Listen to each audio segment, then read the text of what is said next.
गणनायकाय गणदैवताय गणाध्यक्षाय धीमहि गुणशरीराय गुणमण्डिताय गुणेशानाय धीमहि गुणातीताय गुणाधीशाय गुणप्रविष्टाय धीमहि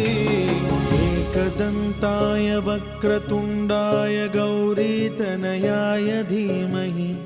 गजेशानाय भालचन्द्राय श्रीगणेशाय धीमहि